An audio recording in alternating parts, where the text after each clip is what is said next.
The title Pale Fire comes from Shakespeare, as Kinbote knows but can't tell quite from where. Near the end the end of Shade's poem, he says, "Help me, will pale fire," and the note from Kinbote is like, okay, clearly this means that he opens a book of Shakespeare to get a flashy title, and it's Pale Fire. But where's that from? Kinbote doesn't realize he's already cited the passage. The passage is from Timon of Athens, arguably Shakespeare's least popular play, the most obscure one, down there with King John and God knows, worse, less popular than Coriolanus even.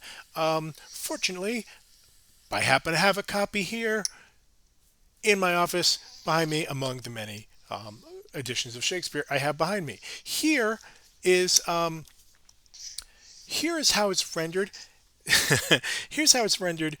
Poor Kinbote only has a Zemblin translation of the complete works of Shakespeare, and he has back translated the relevant passage from which the title comes into this one.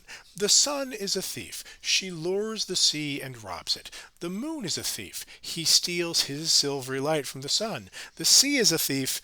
It dissolves the moon. And then there's a note to go to line 962 to see how, for an appraisal of Conmel, King Charles's uncle, the eccentric translator, how well he translates Shakespeare. This is from Act 4, Scene 3 of Timon of Athens. The sun's a thief, and with his great attraction robs the vast sea. The moon's an errant thief, and her pale fire she snatches from the sun. The sea is a thief, whose liquid surge resolves the moon into salt tears. It goes on. The earth's a thief that feeds and breeds by the composture stolen from the general excrement. Each thing's a thief. Kinbote's translation back back into English loses something. You'll notice it changes the lineation. It simplifies. It dumbs things down. It actually switches the gender.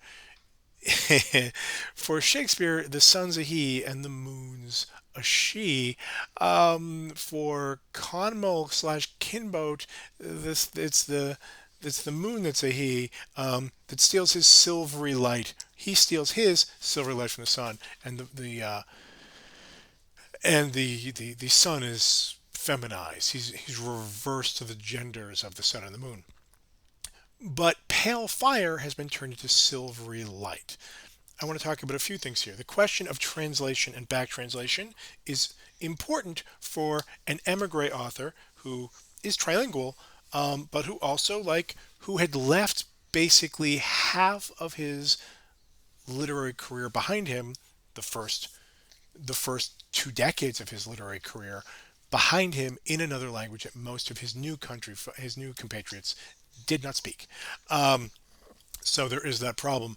Only with his increasing success does Nabokov get most of the first half of his career translated into English, and uh, kind of oversees a lot of those translations himself.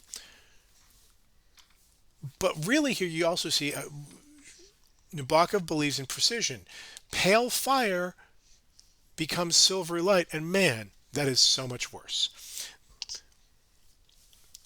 In a way, Nabokov characteristically has made, you can find in this novel, and if you look outside, you can find where the phrase pale fire comes from, and it's a joke, and it's a kind of scavenger hunt game.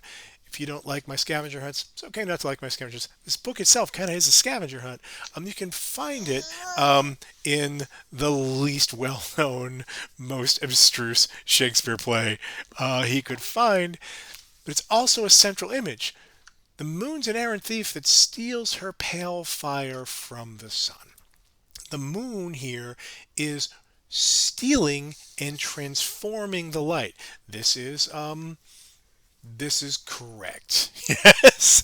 I mean, this is in fact where the moonlight comes from. It is in fact a reflection of the sunlight, but it becomes something very different.